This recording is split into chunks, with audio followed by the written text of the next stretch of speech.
नई सिंध में रहंदड़ समूरनि दोस्तनि खे लर्न विथ जीवत GFX चैनल ते हिकु दफ़ो ॿीहर भली कार। आउं तव्हांजो पंहिंजो जीवत कुमार अॼु हाज़िर थियो आहियां सिंधी इंटर क्लास जे सबक़ पहिरीं सां गॾु।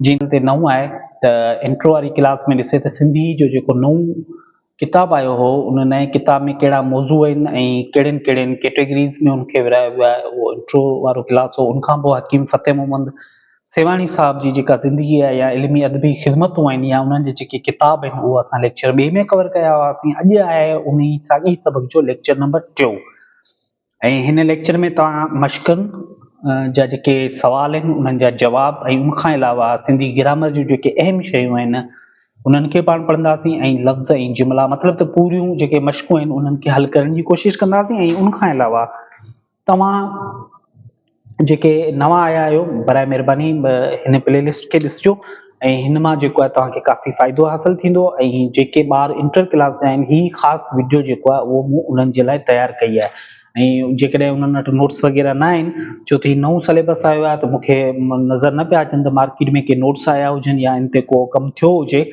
सो उहो जेको आहे ॿार पेन ऐं किताब कापी जेको आहे उहो पाण वटि रखनि त जीअं जेको आहे हिन में जेके अहम जेके मौज़ू जेके पाण कवर कयूं पिया उहो जेको आहे नोट करे सघनि। सो हलूं था पंहिंजे पहिरें सवाल तरफ़ त ॿोली छा खे चइबो आहे। हाणे सवाल नंबर पहिरियों आहे त ॿोली छा खे चइबो आहे। जवाबु ॿोली चइबो आहे अहिड़नि तलफ़ुज़दार ॿोली चइबो आहे अहिड़नि तलफ़ुज़दार ऐं मानादार आवाज़नि खे जंहिंजे ज़रिए हिकिड़ो माण्हू पंहिंजे ॿिए हम आवाज़ हम ज़बान साॻी ॿोली ॻाल्हाईंदड़ खे पंहिंजो मतिलबु मुराद माना मफ़हूम सम्झाए सघे त उनखे चइबो आहे ॿोली। हाणे ॿी जेका वसिफ़ आहे उहा हिन लाइ ॿोली चइबो आहे अहिड़े ॻाल्हाइण खे जो केरु ॻाल्हाए त संदसि हम ज़बान ॿुधंदड़ उनजो मतिलबु पूरी तरह सम्झी सघे त उनखे ॿोली चइबो आहे। सवाल नंबर पहिरियों हो जो इहो जवाबु हो।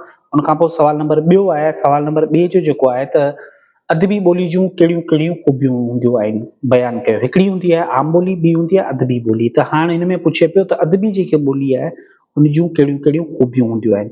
त अदबी ॿोली में हर्फ़ लफ़्ज़ लफ़्ज़नि जा आवाज़ पद सुरीला मधुर हूंदा आहिनि। मतिलबु त जेको लफ़्ज़ हूंदा आहिनि या उन्हनि जो जेको आवाज़ हूंदो आहे या जेके अखर हूंदा आहिनि उहे सुरीला हूंदा आहिनि, ॻाल्हाइण में सुठा हूंदा आहिनि, फ़ज़ाहत सां भरियल हूंदा आहिनि। ठीकु आहे। जेकॾहिं कंहिं ॿोली में पद आवाज़ लफ़्ज़नि जा उचार कराहत ॾींदड़ हूंदा त उहा ॿोली अदबी ॿोली न हूंदी। ठीकु आहे, उहा आम या रवाजी ॿोली हूंदी।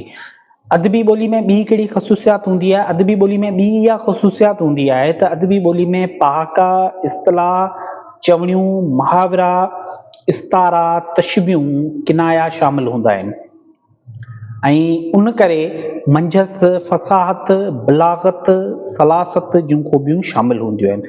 त इहे अदबी ॿोलियूं जूं जेके ख़ूबियूं आहिनि ॿ ख़ूबियूं जेके आहिनि उहे बयानु कयूं आहिनि। ऐं टी ख़ूबी इहा हूंदी आहे त अदबी ॿोली में उहा बि ख़ूबी हूंदी आहे त हर हिकु शइ जा नाला ऐं हर हिकु माना जा लफ़्ज़ अदबी ज़बान में मिलंदा आहिनि। जेकॾहिं जिन लफ़्ज़नि ऐं नालनि जी वटि खोट हूंदी आहे त हू वरी ॿिए ॿोली खां उधारा खणी उनजो पूराओ कंदी आहे। ठीकु आहे, अदबी ॿोली जी।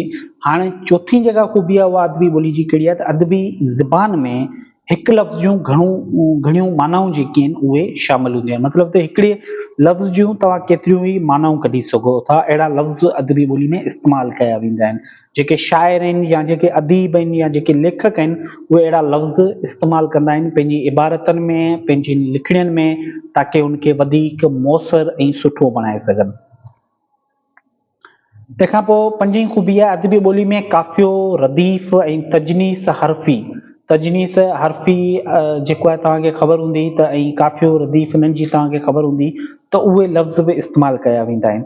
ऐं उनखां पोइ अदबी ॿोली में इहा बि ख़ूबी हूंदी आहे त हू ॿी ॿोली जा लफ़्ज़ पंहिंजी ॿोली में समाईंदी आहे ऐं उनमें इहा बि ख़ासियत हूंदी आहे त पंहिंजो इल्मी ज़ख़ीरो, पंहिंजा लफ़्ज़ या तशबीहूं उहो जेको आहे ॿी ॿोली खे बि ॾींदी आहे। तंहिंखां पोइ अदबी ॿोली में इहा बि ख़ूबी हूंदी आहे त हू दुनिया जे इल्मु हुनर सां गॾोगॾु हम आहंग हूंदी आहे। मतिलबु त उन्हनि सां बराबरि हूंदी आहे। जेकॾहिं साइंस में को नओं लफ़्ज़ अचे पियो, को नई टर्म पैदा थी आहे त उनखे बि हू पंहिंजी ॿोली में ज़िम करे ॾींदी आहे।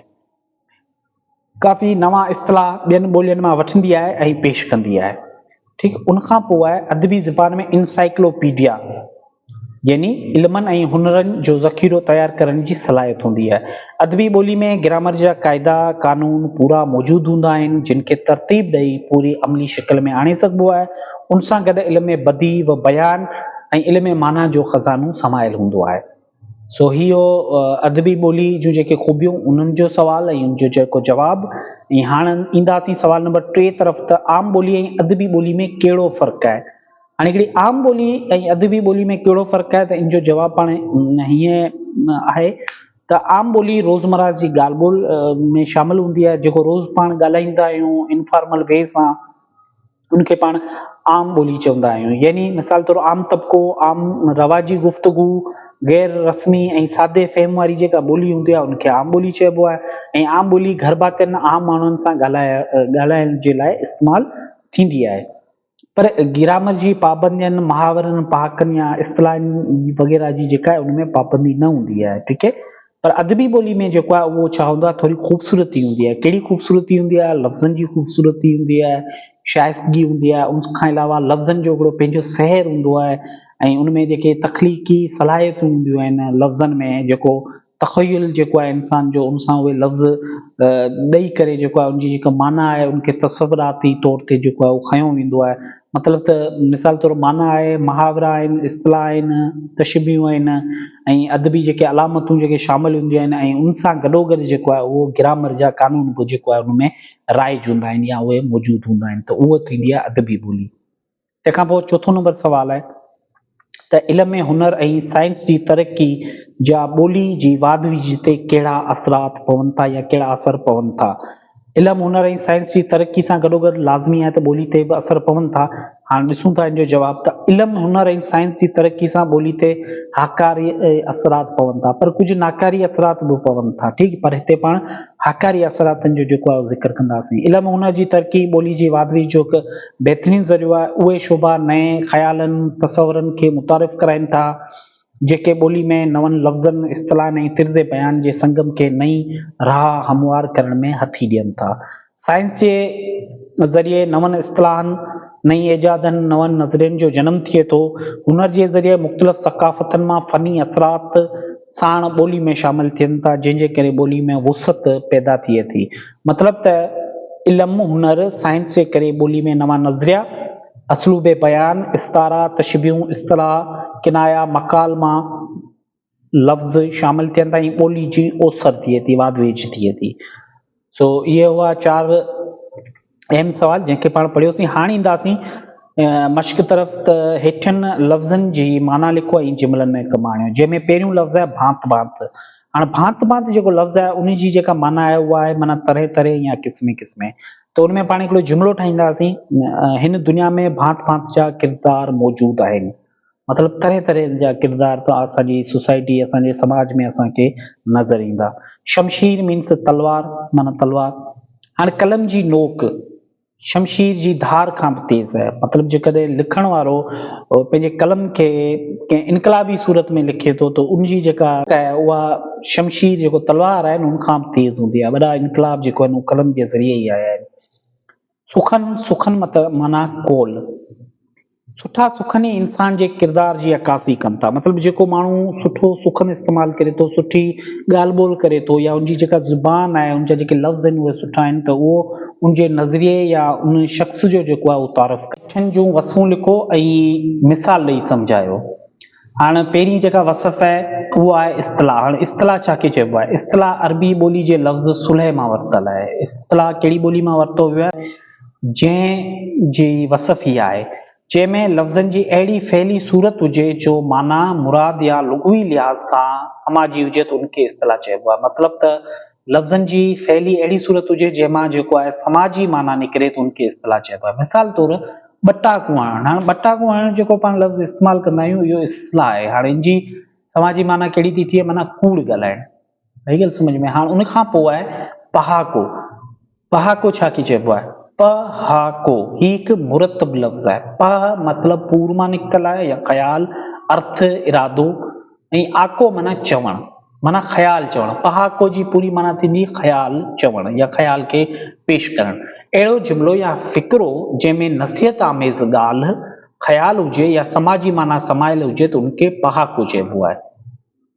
वरी हिकु दफ़ो इनखे दोहरायूं था त अहिड़ो जुमिलो या फ़िक्रो जंहिं में नसीहत आमाइज़ ॻाल्हि ख़्याल हुजे या समाजी माना समायल हुजे त उनखे पहाको चइबो आहे। मिसाल तौरु जहिड़ा कांव तहिड़ा बच्चा, जेॾा उठ ओॾा लोॾा। तंहिंखां पोइ तशबी छा खे चइबो आहे?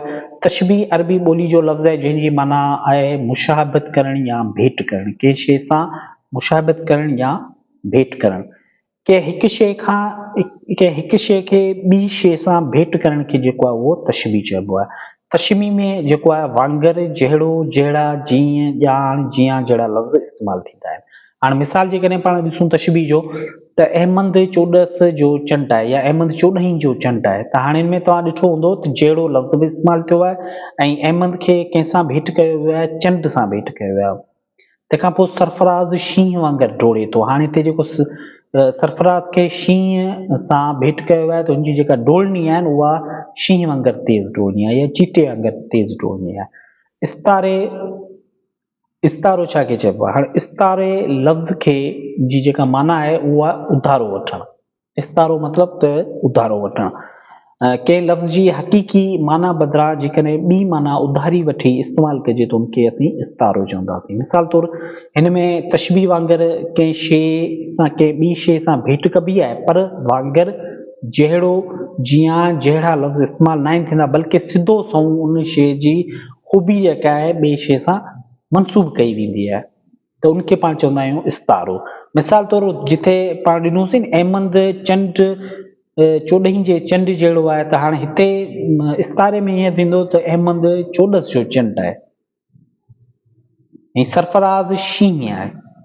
त इहो हो अॼु जो जेको आहे एक्सरसाइज़ मश्क जेका हल कईसीं सबक़ पहिरियों मां। इनशाला ईंदड़ वीडियो में पाण हाज़िर थींदासीं सबक़ नंबर 2 सां गॾु, जंहिंमें जेको अदीब हूंदो उन जो जेको प्रोफाइल आहे उनखे पाण पढ़ंदासीं, उनजा अहम जेके किताब आहिनि उन्हनि खे पाण पढ़ंदासीं। तंहिंखां पोइ इनशाला ईअं ई पंहिंजो कारवां जेको आहे जारी रहंदो।